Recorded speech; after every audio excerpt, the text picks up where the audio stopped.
الرحمن الرحیم منہاج الصالحین کی پہلی جلد مسئلہ نمبر 208 میں آیت اللہ سستانی فرماتے ہیں کہ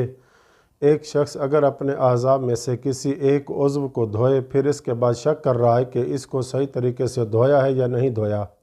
پانی ہر جگہ پہنچایا ہے یا نہیں پہنچایا، تو اس صورت میں وہ اپنے شک کی پرواہ نہ کرے، چاہے اس کو شک دوسرے عضو یا تیسرے عضو کے داخل ہونے کے بعد پڑا ہو یا پہلے پڑا ہو، اس کا غسل درست ہے۔ یعنی اگر ایک بندے کو غسل میں بایاں حصہ دھوتے وقت شک پڑ رہا ہے کہ اس نے سار و گردن کو صحیح طرح دھویا ہے یا نہیں، یا دائیں حصے کو صحیح طرح دھویا ہے یا نہیں، تو ایسا شخص اپنے شک کی پرواہ نہ کرے، اپنے غسل کو جاری رکھے، اس کا غسل صحیح ہے۔ مسئلہ نمبر 210 میں لکھتے ہیں کہ اگر ایک شخص پر متعدد غسل ہوں، واجب غسل بھی کرنا ہو اور مستحب غسل بھی کرنا ہو، تو کیا ایک ہی غسل کے ذریعے باقی سب غسل ادا ہو جائیں گے یا پھر ہر ایک کو علیحدہ علیحدہ انجام دیں گے؟ فرماتے ہیں ایک غسل کرے تمام غسلوں کے قصد کے ساتھ تو یہ ایک غسل کافی ہو جائے گا، یعنی نیت تمام غسلوں کی ہے لیکن غسل ایک انجام دے گا، درست ہے۔ اسی طرح اگر ایک شخص پر غسل جنابت بھی ہو، غسل حیض بھی ہو یا غسل نفاس بھی ہو تو وہ غسل جنابت کی فقط نیت و قصد کر لے، کافی ہے۔ اور اگر وہ جنابت کے علاوہ غسل حیض کا قصد کرتا ہے تو پھر یہ غسل حیض کافی ہوگا اس سے کہ جس غسل حیض کا قصد کیا ہے اس سے بھی کافی ہو جائے گا اور غسل جنابت سے بھی کافی ہو جائے گا۔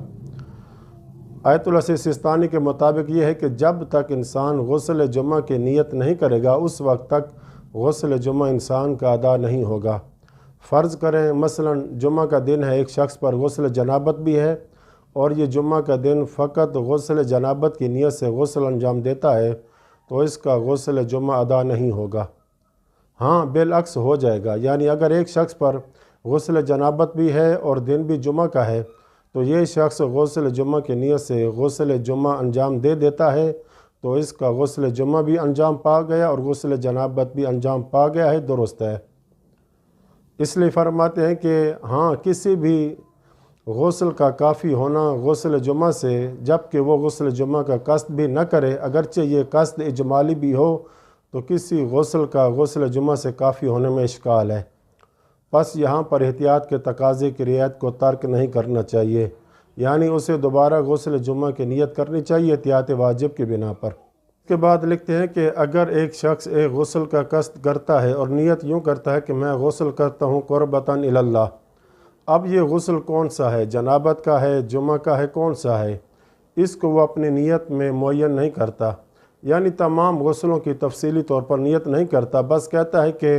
غسل کرتا ہوں قربتاً الی اللہ، اور نہ ہی ایک معین غسل کی نیت کرتا ہے۔ فرماتے ہیں کہ اس کا یہ والا غسل صحیح ہوگا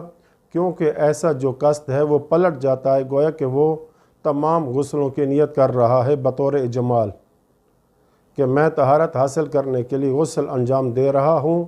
تو یہ تمام غسلوں کو شامل ہو جائے گا جو کہ درست ہے۔ وصلی اللہ علی محمد و اہل بیتہ الطاہرین۔